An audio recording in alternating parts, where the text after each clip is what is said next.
ये वो पाकिस्तान है जो किसी ज़माने में इसको ना इंडिया होने के हवाले से हमें पंजाब को सोने की चिड़िया इसलिए कहा जाता था कि हम ज़रूरी मुल्क हैं, हम दूध दही गंदम इस तरह की चीज़ें हमारे लिए मजाक थी।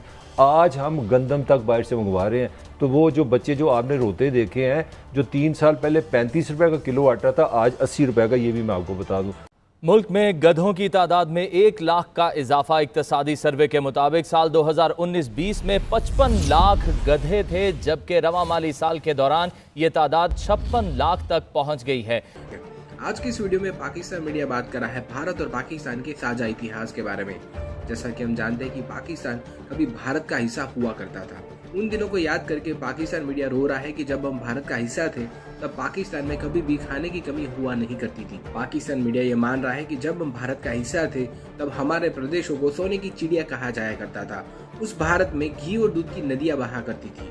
पर अपनी मजहबी सोच के चलते भारत से अलग होने के बाद पाकिस्तान सिर्फ और सिर्फ नीचे की ओर गिरा है। पाकिस्तान की सारी नीतियों पर उनकी मजहबी सोच हावी रही, जिसकी वजह से पाकिस्तान वो तरक्की नहीं कर पाया जो शायद वो कर सकता था। आज की तारीख में पाकिस्तान एक भिखारी देश है। पाकिस्तान पूरी दुनिया में आतंकवाद और कर्जे लेने के लिए जाना जाता है। पाकिस्तान के ज्यादातर लोगों को 2 वक्त का ढंग का खाना नहीं मिलता। पाकिस्तान में सिर्फ एक ही चीज है जिसकी तादाद लगातार बढ़ रही है, और वो है गधों की तादाद। जी हाँ, पाकिस्तान मीडिया खुद ये कबूल कर रहा है कि पाकिस्तान में सिर्फ और सिर्फ गधे की तादाद ही बढ़ रही है। इस विषय को लेकर पाकिस्तान मीडिया में और भी क्या चर्चा हो रही है वो देखने के लिए शुरू करते इस वीडियो का अगला भाग। आज ट्रिब्यून की स्टोरी है कि 95% लोगों को जीडीपी का मतलब ही नहीं पता। मतलब 100 में से 95 बंदे 95 बंदों को जीडीपी का मतलब ही नहीं पता। और 96 पर करंट अकाउंट खसारे को जानते नहीं। वो कहते होते क्या, वो कहते हैं रोटी कितने की, आटा कितने का है, आज दिहाड़ी लगेगी नहीं लगेगी। तो इस बजट से पूरी कौम को आपने तमाशा दिखा रहे हैं, निकालना क्या है? देखिए भट्टी साहब, अगर आपने शुरू में आगाज़ ही ऐसा कर दिया कि मुझे खुद मैं प्रेशर में आ गया को वैसे वो जो हमने इंग्लिश के लफ्ज़ रखे जी, करंट अकाउंट बैलेंस उधर चला गया। एक ही चीज़ है जो आज अपने हमारे वज़ीर ख़जाना ये जो इतनी 1 घंटे की प्रेस कॉन्फ्रेंस की है जिस पे सबका प्राइड था, मैं उसको ख़िलाफ़ नहीं कर रहा, मैं आपको बता देता हूँ वो क्या है। वो कह रहे जी कि पाकिस्तानी जो मिडल ईस्ट में, अमेरिका में, यूरोप में काम करके जो पैसे अपनी फैमिली को भेजता है ना, हमारा वो प्राइड है। यानी कि हम इस चीज़ पे फ़ख्र करते हैं कि हमारे लोग अपने मुल्क की बजाय अपने बच्चों को, बहुत बड़े एक तादाद है, अपने बच्चों बीवियों को छोड़ के कमाने के लिए बाहर जाते हैं, उनके पैसे से हम चल रहे हैं। और आज आपके वज़ीर ख़जाना का ये लफ्ज़ था, ये अल्लाह ताला का कोई रहम हो गया हम पे, ये कोई एक्स्ट्रा को खुदा की मेहरबानी हो गई है कि पैसे आ गए। ये है सच। अब मैं बिल्कुल आसान ज़ुबान में जो मैं कोशिश कर रहा हूँ, जो आपने क्योंकि इतना खूबसूरत आगाज़ कर दिया, मेरा दिल नहीं कर रहा वो ऐसे मैं भी अल्फाज इस्तेमाल करूँ। आम बंदे का जो मसला है जी महंगाई है, ये मैं इन्हीं के दादोशुमार आपको देना चाह रहा हूँ। ये खुद मानते हैं कि 11% जो चीज़ 100 रुपये की है ना, 1 साल में, इस साल जो है वो 111 रुपये की होगी। आप फिर सोच लेना, आपकी जेब में अगर 1000 था तो इस वक्त आपको 110 रुपये मज़ीद चाहिए वो चीज़ ख़रीदने के लिए। महंगाई से मुराद आप ले लेते हैं बेरोज़गारी। वज़ीर साहब ने खुद फरमाया कि 2 करोड़ लोग पाकिस्तान में कोरोना से बेरोज़गार हुए हैं। और वैसे उन्होंने साथ ये भी अपनी तरफ से, उनसे कौन पूछ सकता है, उन्होंने कहा जी 1,75,00,000 को हमने नौकरियों पे वापस भी आ गए। आप बता दें अगर आपको यकीन है। फिर आगे चलते हैं। अब वो जो अपना ऑफिशियल डाटा दे रहे हैं, ये कह रहे हैं कि पाकिस्तान में 2,40,00,000 लोग, पता है कौन है, जो बेचारे रोज़ काम करके कमाते हैं, यानी कि डेली वेजर है, उनका कोई पेंशन नहीं है, उनके पास कोई हेल्थ नहीं है। अगर बारिश हो जाए उनको नौकरी मिले, अगर वो 8-10 घंटे अपना खून पसीना देंगे, 2,40,00,000 लोग हैं। आप देख लें कब से 1-1.5 साल से कोरोना चल रहा है और आपने सिर्फ 1.5 करोड़ लोगों को 12-12 हज़ार एक दफ़ा दिए हैं। ये आप यहाँ पे इनकी भी कंपनसेशन देख लें। टैक्स रिटर्न की मैं आपको बात कर रहा हूँ। नवाज शरीफ के दौर पर मैं कोई पोलिटिकल बात नहीं कर रहा, 4,050 अरब रुपये इकट्ठे हुए थे लास्ट टाइम। अगर डॉलर में देखें ना तो आपने $3 अरब कम इकट्ठे किए हैं। 195 अरब रुपया आपने इनकम टैक्स में भी कम इकट्ठा किया। मुख्तसर में आपको ये इसको कंक्लूड करने लगा हूँ। महंगाई बढ़ी है, बेरोज़गारी बढ़ी है, गुर्बत बढ़ी है। नवाज शरीफ दौर में 4,095 अरब 4,050 अरब रुपया टैक्स इकट्ठा हुआ था, लेकिन सुना 4,097 बैरून मुल्क चले गया था। इस टैक्स को मैं भाड़ में जाऊं जो मेरे आम शहरियों पर नहीं लगा। अब आप जैसे तो पढ़े लिखे लोग, elite class, mummy daddy, burger family, आज मैं सड़क से उतरा अपनी गाड़ी से और पैदल चलने शुरू हो गया। ठीक, फील लिया जाए आम आदमी। एक रेडी बांध था, रेडी बांध, उसको मैंने कहा सेल कितनी हुई है, कहता है 150 रुपया। अच्छा।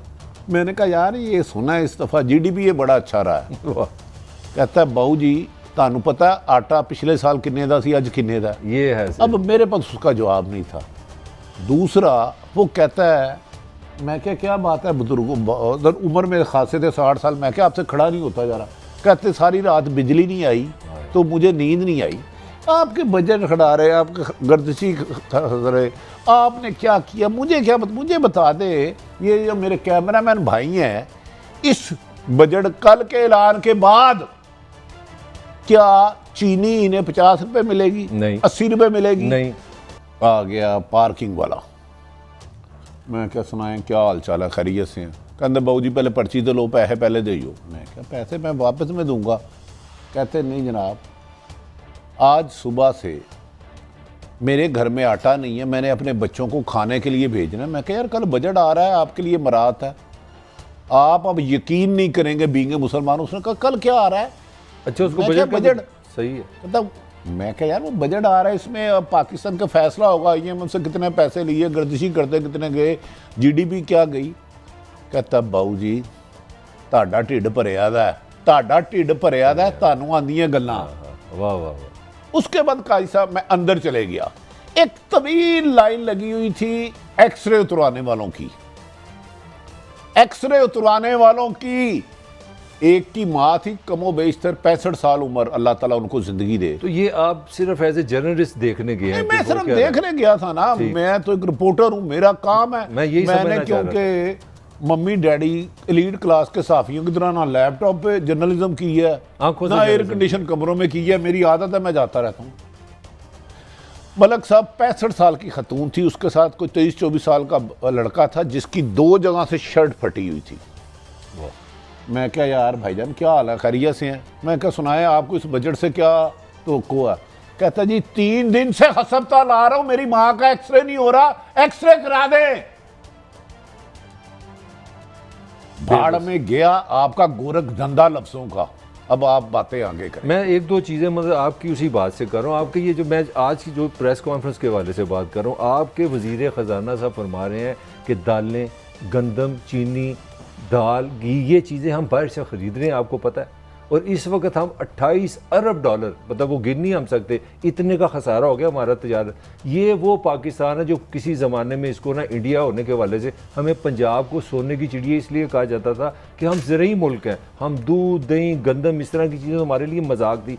आज हम गंदम तक बाहर से मंगवा रहे हैं। तो वो जो बच्चे जो आपने रोते देखे हैं, जो 3 साल पहले 35 रुपए का किलो आटा था, आज 80 रुपए का, ये भी मैं आपको बता दूं। और उसके साथ जो है वो आपको पता है 65 साल माँ के जिसकी टांग टूटी थी, उसके बेटे ने मुझे कहा बजट छोड़े, मेरी माँ का एक्सरे करा दें। मैं कौन सा वजीर है शौकत तरीन सा बजट पेश कर रहे हैं? इससे पहले हफीज शेख साहब कर रहे थे। कभी इसहाक डॉलर जो मुल्क को तबाह कर गया, सॉरी इसहाक डार। ये आम लोगों की मसाइल का इन्हें पता है बटी साहब, कि कम से कम किराया 2000 है। आपकी सेंसिटिविटी को मैं सलाम करते अपनी एक राय देना चाह रहा हूँ। मैं समझता हूँ ईमानदारी से गरीब गुर्बत से बड़ा टेररिज्म कोई नहीं। बेबसी, मुफलिसी, आप बंदे को अंदर से मार देते हैं, उसका प्राइड, उसकी शख्सियत, उसकी सोच, हर चीज़ ख़त्म हो जाती है। आप अंदाज़ा लगाएं ना क्या बेबसी है आपकी सकी माँ और आप उसका एक्सरे ना करा सके। ज़रा सोचें आप। मैं भी उसमें कसूरवार हूं। फीलिंग में हम सारे हैं। मुझे भी गोली मार देनी चाहिए, इतनी तनख्वाहें ले रहा हूँ, बातें कर रहा हूँ।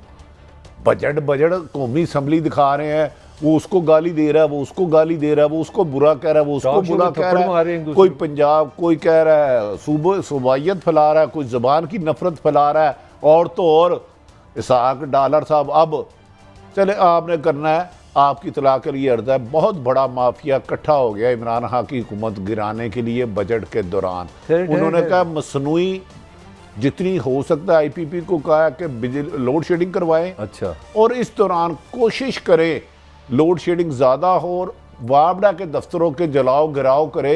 और उसमें एक सियासी जमात के कारकुनों को हदायत दे दिया, अगर ये लोड शेडिंग कम ना हुई तो आप कुछ दिनों में दफातरों में जलाओ गिराओ देखेंगे। अच्छा, आधी खबर तो आपकी सच्ची होगी, लोड शेडिंग तो होगी। और पूरा पाकिस्तान, ये को मैं कोई लाहौर कराची की बात नहीं कर रहा, अक्रॉस दी बॉर्डर जी। अभी मैं TV पे देख रहा था, सवात में, हैदराबाद में, कोई जगह नहीं जहाँ हंगामा रहे, पिंडी में, पेशावर में लोग बाहर आ गए। 50% खबर तो आपकी यहीं पे सच होगी। अब ये बताएं ये ग्रुप एकदम किस तरह बाहर आ गया?